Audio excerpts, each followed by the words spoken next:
This is Professor Aquino. I'm going to try over the next couple of weeks to create and post some short videos for you guys covering aspects of essay writing and grammar that I hope will be helpful.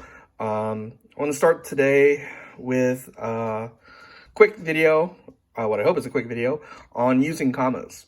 The basic premise that I use when teaching punctuation in my English 68 classes is that all punctuation marks in the English language, and there are 13 of them that are covered in your How to Write textbook, but all the punctuation marks that we have in the English language function like traffic signs and traffic signals when we're driving.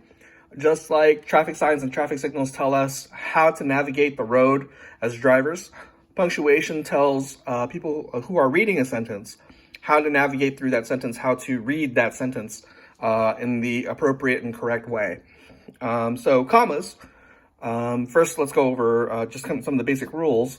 Commas don't indicate pauses, though they used to. That's not a rule that still exists in 2020. But when commas were first created in the 14th century, I believe, commas were used to indicate pauses to show that to show performers, people who were making speeches or people who were singing songs, that whenever they saw a comma in their script or in their lyrics, they knew to pause to take a breath. Over the 600 years or so that have passed since the 14th century, the meaning and purpose of a comma has changed to something a little bit more specific than that.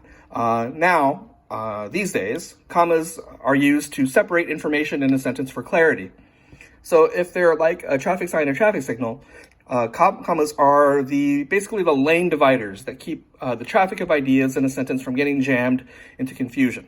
So let's look at a couple of examples to kind of show how that works. Here's a sentence right here that, as you can see from the squiggles, has been incorrectly punctuated with commas.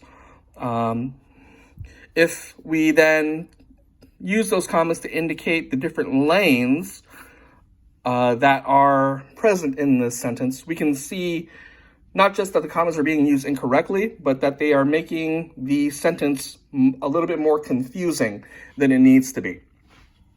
So we have just the phrase, the word although by itself in its own lane, the first lane of the sentence, doesn't make a lot of sense by itself. The next lane, everyone says nothing but good things. Yeah, that kind of works, so that seems to be okay. But the third lane, about Charlie, his brother, not quite what the original sentence means to say, as we'll see with the corrected sentence. And also just by itself, what does that mean about Charlie, his brother? That doesn't really mean anything very clear. Then the fourth lane, Brady has a reputation. Again, that works okay.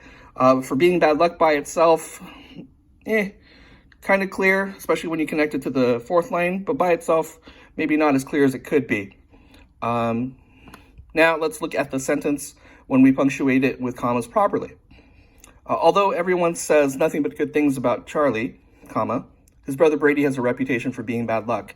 In this sentence, rather than 5 lanes, we have 2 lanes. We have, although everyone says nothing but good things about Charlie, which by itself makes pretty good sense. It can't stand alone as a sentence, but by itself, we understand what's being said here. And then the second half of the sentence, his brother Brady has a reputation for being bad luck. Definitely that by itself makes perfect sense. So the correct way to punctuate this sentence, and the way to punctuate the sentence that makes it clear through using commas, is to have only 1 comma rather than 4 commas separating into multiple lanes that don't make as much clear sense. So I hope this video helps a little bit in terms of understanding how to use commas. I'm going to post some other videos on the other punctuation marks that you're learning about. Let me know what you think of these videos and if they're helpful. Also, let me know if you want to see videos on anything else related to our English 68 class, anything about essay writing or anything about grammar that you would like to see videos on. This is kind of the point where if this were a YouTube channel, I would tell you to hit the like or subscribe button, but I don't have that, although I do have a YouTube channel, I guess. But yeah, hopefully this helps.